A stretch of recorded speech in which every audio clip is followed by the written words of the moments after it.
everybody, it's Tutor Brian, and for today's study technique video, I thought I'd take you along with me as I demonstrate study technique number 5, which I call the study shuffle, and I am going to demonstrate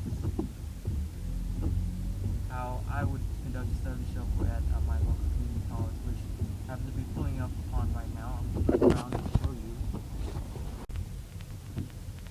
This is the local library at the local community college. The backstory behind the study techniques number 5, called Study Shuffle, was based on a popular rotation of, let's call them watering holes, that the students at my college would frequent. And it just so happens that these 3 popular watering holes were on the same street.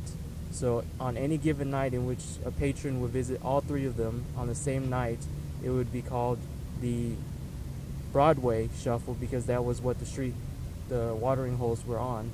And some of you may understand what I'm talking about. Others, if not, then it's not important that you do understand. It's just part of the backstory. So where that leads me to is how I had done the study shuffle in college. There were 3 main buildings that I had went to on any given evening to study at, and the first one was at the Honors College, and this building closed at 10 p.m. So I would start there first because the other buildings didn't close as early, and then after that I would go to the next building over. It was only across the street basically, and that building was the Student Union, and from there I would spend the next hour because the Student Union closed at 11 p.m. So that's all the time I could spend there.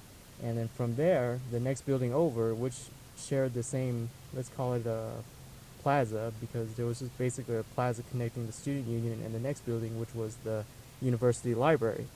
And then there was more time to spend on studying because the library closed the latest of all the places on campus.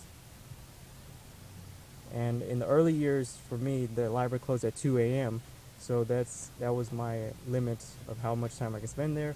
But I didn't really spend that much time all the way to 2 a.m. That would be a little bit excessive. So I usually just left maybe anywhere from midnight to 12:30 in the morning. So that's how I did the study shuffle.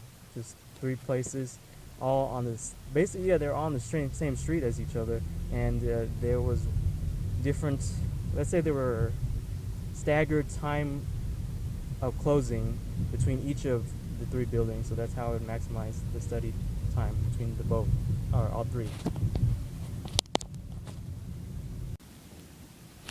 One of the important ideas behind study shuffle is to study in public places, because being in an environment with like-minded people and an environment conducive to your goals is something that keeps you accountable and will allow you to focus your efforts a lot better, as opposed to being in a place where you might be prone to get off task or easily distracted.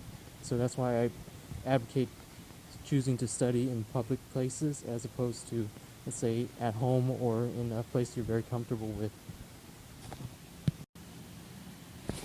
The other important part of the study shuffle is moving from place to place in terms of where you choose to study, and having a rotation, and it's even better if it's a steady rotation of places you can go to study, to give yourself mental and physical breaks from being in one area for too long.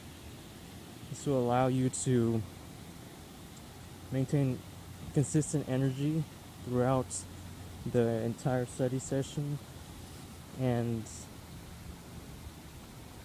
allow you to take advantage of the time limits that some public places have, because they close. So when they close, you know that okay, you have to get up and leave, so it won't feel like you can be stuck there for hours on end because of the closing times of the public places. So in reference to the way I did it, as soon as one place closed, like the honors college for example, I would go to the next place, and when that next place closed, I would go to the next place. That way it kept everything fresh, and then it wasn't overly exhausting being cooped up in one place for too long. A lot of the places that I'm passing by and showing you at the local community college are potential places to conduct a rotation of study shuffle places, such as the library table, or an even more, um, let's say, blocked off library table, as you see the table with the walls, or even open spaces like outside where there are benches or outdoor tables, or even just a random step that you can just sit on and bring your notebook or your textbook or your flashcards like I've shown you. Any place can be a place to incorporate into the rotation study shuffle.